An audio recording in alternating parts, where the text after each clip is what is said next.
Yeah, I didn't have time to edit a new open today. Sorry about that. 'Cause I wasn't stuck in an airport like somebody else who shall. Stay hot. I tell you what, I really appreciate you being here today because you had more travel issues on the busiest, they say, travel weekend of the year in New York. You didn't get out till after midnight last night? No, and I did participate in airport Twitter first time in a couple years. Yeah, you were prolific last night on Twitter. I was hot. I was hot last night. I started commenting on my own tweets. That's how.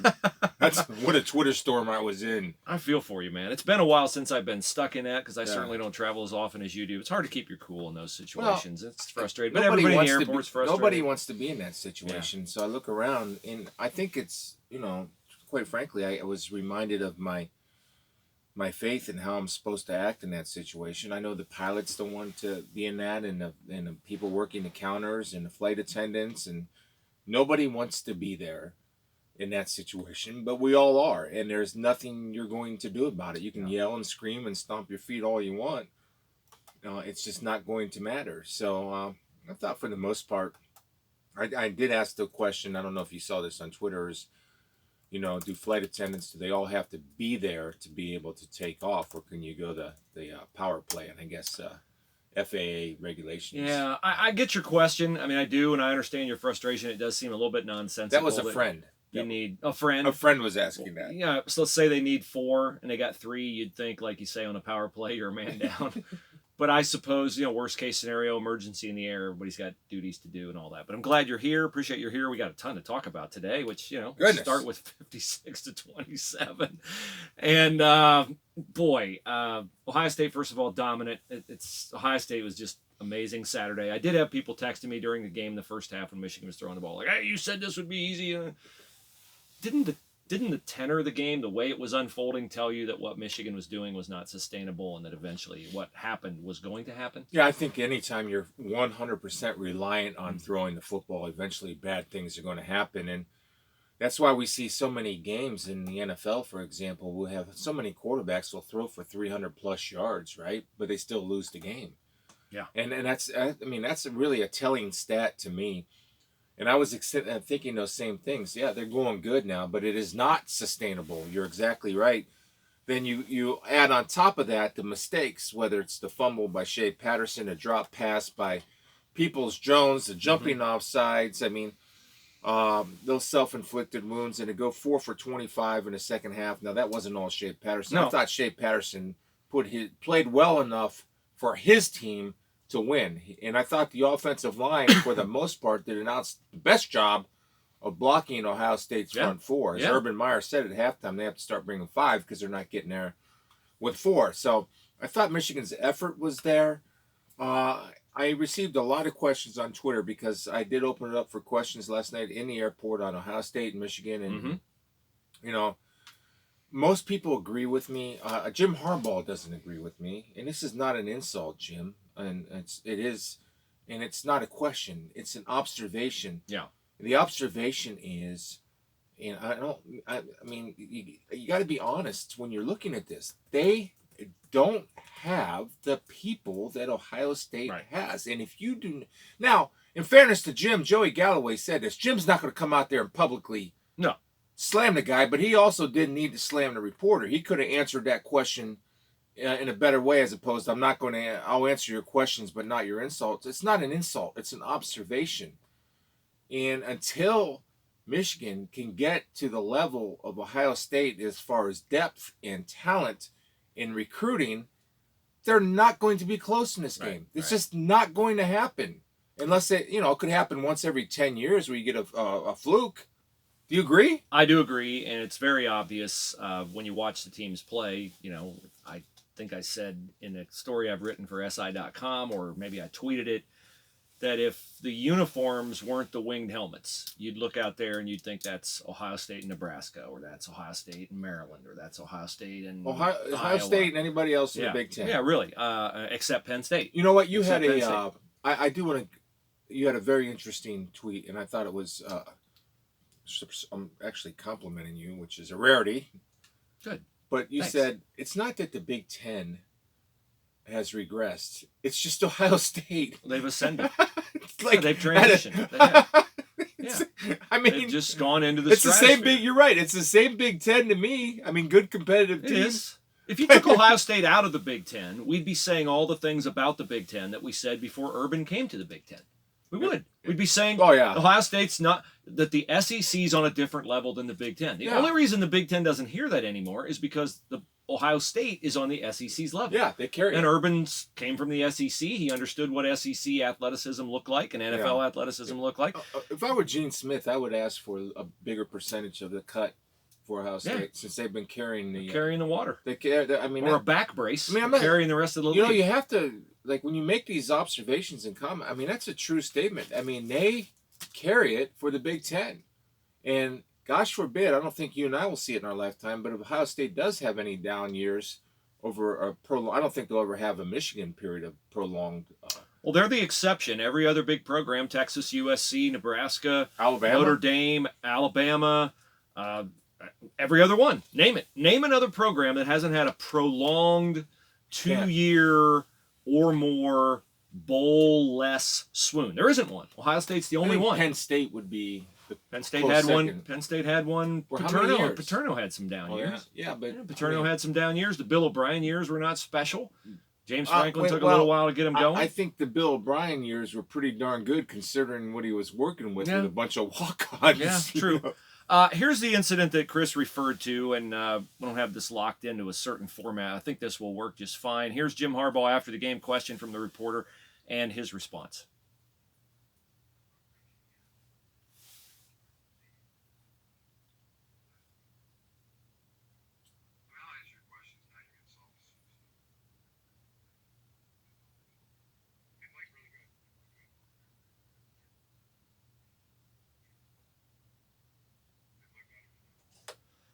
I do think he's a little bit handcuffed there because, like you say, remember John Cooper got ripped for saying, you know, we don't have enough good players early on. Yeah. It was seen as a shot at Earl. Sometimes there's no way to answer a question truthfully. And that's maybe one of those questions. Right. But again, the truthful answer makes his players look bad. Let's be honest, it also makes him look bad. He's been there long enough that shouldn't be the issue, that he shouldn't have a talent disparity. That's the biggest issue. Yeah. Look, to me, I was thinking about it this morning. He needs a transformative player.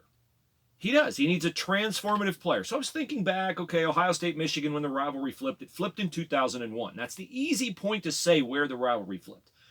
I think the rivalry really flipped and took this, progressive turn, point of no return in 2004 with Troy Smith.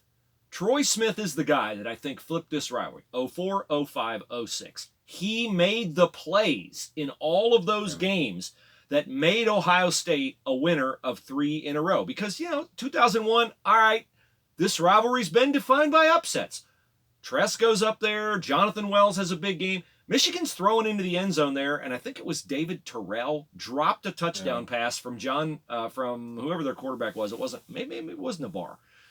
But Michigan was coming back in 01. People forgot that. They were in position to win the game. They dropped a touchdown pass. All right, in 02, Ohio State's got a great team. Michigan's got a great team. They battle. Ohio State wins the close game. I don't think you could say at that point in time Michigan's not a threat anymore. No, or a talent level. 03, they've got Braylon Edwards, and they've got players, and they win in 03, and it's a knockdown drag out. Whoever wins that game is going to play for the national championship, and Michigan are going to go to the Rose Bowl. Michigan wins the game. Couple one-loss teams, boom, it's an even game. 04 is where it flipped. Michigan was better. Troy Smith won the game with a transformative performance in Ohio Stadium. 05, Michigan's in front, and Troy makes the play to Gonzo, and Ohio State wins. And 06 is a knockdown, drag-out game, and Troy makes the plays, and Ohio State wins. Troy's the transformative guy that put this rivalry past the point of no return, and Harbaugh needs that. And look at him at quarterback. It's transfers. It's Jake Ruddock. It's John O'Korn. It's Shea Patterson. It's a mystery to me why Jim Harbaugh, a quarterback, a guy who had Andrew Luck. He could get Andrew Luck on a phone and make a phone call for him in a heartbeat to a high school quarterback. He's just picked the wrong quarterback. He had Brandon Peters, rated higher than Dwayne Haskins, didn't develop. He's got Dylan McCaffrey, rated as high as anybody, obviously hasn't taken over. What's McCaffrey's been at 2-3 years? Yeah. And I so don't think he can throw the ball well it's enough. stopgap. It's just stopgap, and they're not going to change their fortunes until they get better at the most important position on the field. So during my Twitter storm last night, as I'm answering questions about the Ohio State-Michigan game, and I said, what was the one thing that stood out to me? And the one thing that stood out to me, and the one thing that Michigan doesn't have, the talk of the broadcast was Justin Fields and J.K. Dobbins. Mm-hmm. Name me the last time that Michigan has had a dominant, transformative quarterback and a dominant, transformative running back together. Mike Hart, Chad Henne would be as close. That's as close, there is. yeah. But that's in the 90s, right? Or early 2000s? Early 2000s, yeah. Okay, so, but it's, to me, I mean, you can go back and It's a decade. It's a decade. Mike Hart's coaching college football. Who was the quarterback here with Carlos Hyde? Was it Braxton Miller? Was it Braxton Miller and Carlos Hyde? Yeah. I mean, have they had that type of dynamic duo? Braxton Miller and Carlos Hyde, J.T. Barrett and Ezekiel Elliott, Dwayne Haskins and J.K. Dobbins. Guess who's winning when you have those kinds of players? I mean, so, and I actually, the more I watch that, I don't think the reporter meant it as an insult. It's I don't think he did either. Very good observation. Look, it was a tough question. It's a tough question. Yeah. It's a fair question. Yeah. And Jim, I thought, without I'm not going to answer your insults, just say, well, yeah, they obviously outprepared us. They outplayed us and they outperformed us. But he can't go bury his kids. But I think, to be honest, I mean, anybody that tells you that their recruiting is still not to where it needs to be is a liar. Yeah. And I will tell you this, that we go around and we talk to every Division I coach or new coach that's getting the head coaching job. Even it's Greg Schiano about the new Rutgers job. All right, what's the first thing you got to do? I got to recruit. I got to win players. Yeah. That's it. Nobody talks about plays. Nobody talks about fundraising. Nobody talks about schemes. They all talk about getting the player.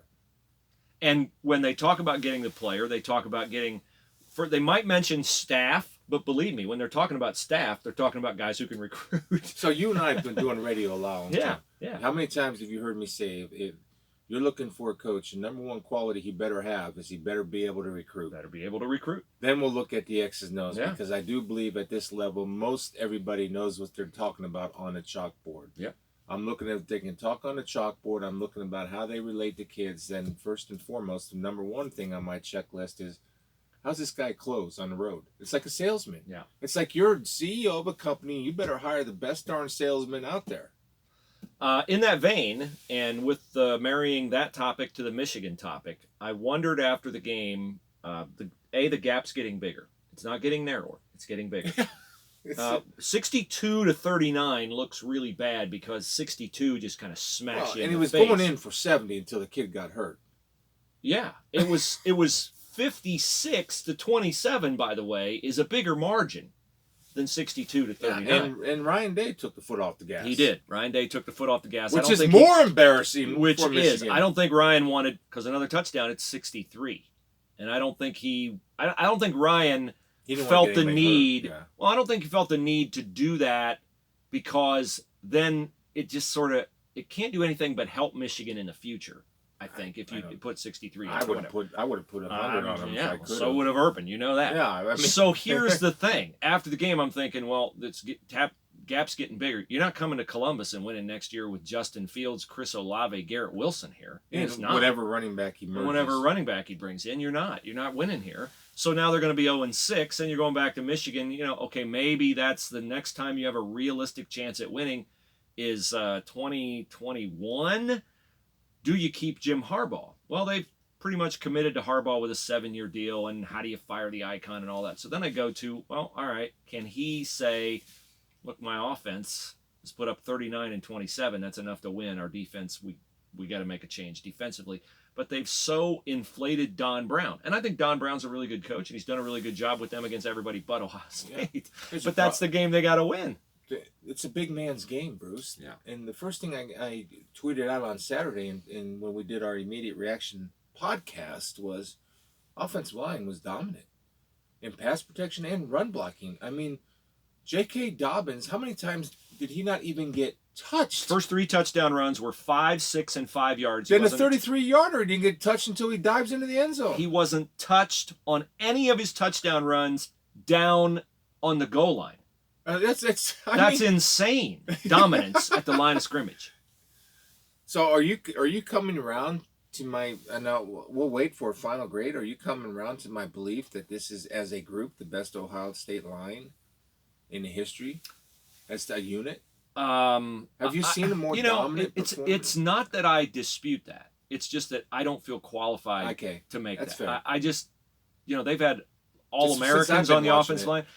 They don't have an All-American on this offensive line, but together as a unit, that's my point. They're amazing. It's amazing Let's to see. watch. I do want to see them play against some better teams. I just do. I do too, because I think they want to play against better teams they do to get a true measure of how good they really are. Now, another question that was brought to us on Twitter was, why do you think Clemson and LSU can go with them? Because they have the size and they have the speed athletically. Yeah. They can match up. Yeah.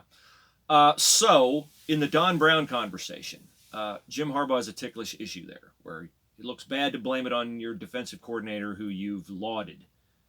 But the problem may be going away without Harbaugh having to do anything about it, as there are reports this morning from a gentleman by the name of Mark Blaudschin. Mark Blaud's a friend of mine. No one that I know would know more about what's going on at Boston College than Mark Blaudschin. So when Mark Blaudschin tweets that Al Washington is way ahead of everyone else, Be a great hire, by the way, for the head coaching job at Boston College, and that he wants to bring Don Brown with him as his defensive coordinator. Al Washington played there. He might have played for Don Brown. They work together. Okay, too. So they work together. So Mark Blaudschin of the Media Guys on Twitter, and Mark has his own Twitter. It's an SI affiliated site, but I've known Mark. I sat next to Mark at the Final Four for 18 years. He's all over BC. He's all over everything in the Big East. Yeah. He's the one who told me in confidence a couple weeks ago, Schiano's going to get the Rutgers job. It might be messy, but dialed he's in. Get the Rutgers job. So Mark is totally dialed in. He says Al Washington's the front runner, and that's a job Al Washington can't turn down because he makes the jump from position coach. He jumps over the period of time you usually have to be a defensive coordinator. He jumps over that right to head coach. He's got to take that job. I had a chance to talk with Al, and actually a friend of mine lives right by Al Washington. I saw Al getting a grill ready for a barbecue with the linebackers, and I stopped over and started talking to him. I love the guy, and if I'm Ryan Day, I'd be sad to lose a guy like Al Washington, because one thing Al can do besides coach linebackers is can recruit. He's such a good guy. His dad, of course, was a guy that I looked up to, Al Washington, who was a linebacker here at Ohio State. But I think if I'm Boston College, I'm all over that hire. I really do. It's a guy that played there, that's invested in it, that loves it. And he is a passionate guy for football. I hope he gets the job. That's really cool. And he'd be smart to take Don Brown with him to get him out of there. And I will say of Al Washington, my limited exposure to him, I would put him right there in the same category with Mike Yurcich, Jeff Hafley. Wow! I didn't think you'd go there. No. Oh, okay. No. And Ryan, in terms of when they stand at the podium and when they talk, you're like, okay, this guy, if he wasn't a football coach, he'd be successful in whatever endeavor he's in. Smart guy, charismatic guy. Al Washington will be able to recruit at Boston College. Oh, yeah. The thing is, can you get him in? Yeah. I mean, that's the whole thing. Right? All right, Schiano's at Rutgers. It's they kissed, they made up. He's getting an 8-year deal. He's getting all the facilities he wants and all that kind of stuff. Tell me where Rutgers is in 5 years. Better? 500? Is Rutgers the third best team in the Big Ten East in 5 years? Because I think that's their ceiling. Are they better than everybody but Ohio State and Penn State in 5 years? 5 years a fair period of time? What's Michigan in? They in the East? Michigan's in the East.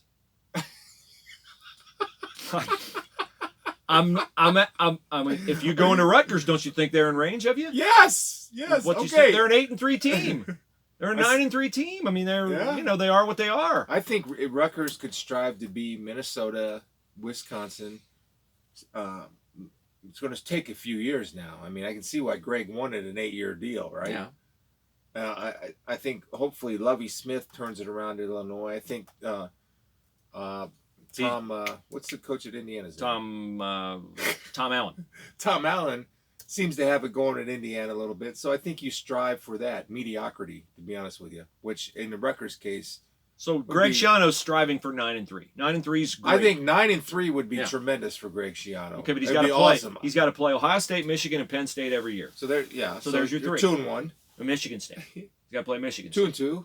Okay. Michigan. I mean, if you're going to bring him in and you're going to give him millions and millions and millions of dollars in facilities, you can't just say, yeah, we're doing that so we can be 5th in the Big Ten East every year. I mean, he's got to be better than 2 of the 4 quote-unquote elite teams in the East. I mean, you got to be better than Maryland, right? Yes. Oh, yeah. You got to be better than Indiana. Right. I think it's... And then you got to be better than 2 of the others. You're right. I agree with you. You talked me into it. If you were hiring and can you do this, Chris? I would say yes, I can be 3rd in the Big Ten East. Yeah, I think that's what you say. You say, I can be 3rd in the Big Ten East, and I can get us in a New Year's Day bowl. I can get us once every 5 years, 6 years. 2 out of every 5, I can get us in the Outback Bowl. You know, I don't know when the Gator Bowl's played, but the Outback Bowl. The Outback Bowl is our Rose Bowl. That's Iowa's bowl. That's what he should say. He should say, look, I'm going to recruit Florida, and I'm going to try to get us in the Outback Bowl or the Capital One Bowl. Well, whatever it is. He had success because, and I remember I did a lot of Rutgers games when Greg was the head coach, and his success, and what he talked about again, number one thing, recruiting. Yep. And he talked about the state of Rutgers and keeping all those Jersey kids who fly all over the world to every different college team to play for except Rutgers for some reason. So he's trying to keep it at those Jersey kids home. If he can do that, then he'll have a chance to be competitive. There's a long history in the Big Ten of every other team going into Jersey and getting guys. Ohio State, Malcolm Jenkins. You know, they got Iowa had a bunch of guys. A bunch of guys. Ron Dane is from Wisconsin, from New Jersey. Minnesota Barry Alvarez made a lot of hay there. Penn State Michigan, gets guys from Jersey. Jabril Peppers at Michigan. Jersey's so you know they're players there. I do. I think it's a great high school football state and tough guys too. Really, one of the toughest guys, hardest hitters I played with here at Ohio State was a guy named Zach Dumas. I don't know if you remember Zach Dumas. Big hit in the aforementioned Hall of Fame Bowl. I think Zach was from... That was targeting, by the way. Camden, New Jersey, I think. And Zach will hit you, boy. Oh, man. Tough player. Ask really Stacy Danley. Yeah. All right. Speaking of tough guys and recruits that you wish you had kept in state, here's Michigan Heisman Trophy winner Charles Woodson. It was not a good day to beat Charles Woodson on Saturday. Charles, speak up, my friend. Where are you, Charles? All right. I'm going to try this again, all right? I just got too many buttons here, Spiels, to press. And maybe we can hire We can hire an engineer. We had somebody volunteer, but we can't afford him.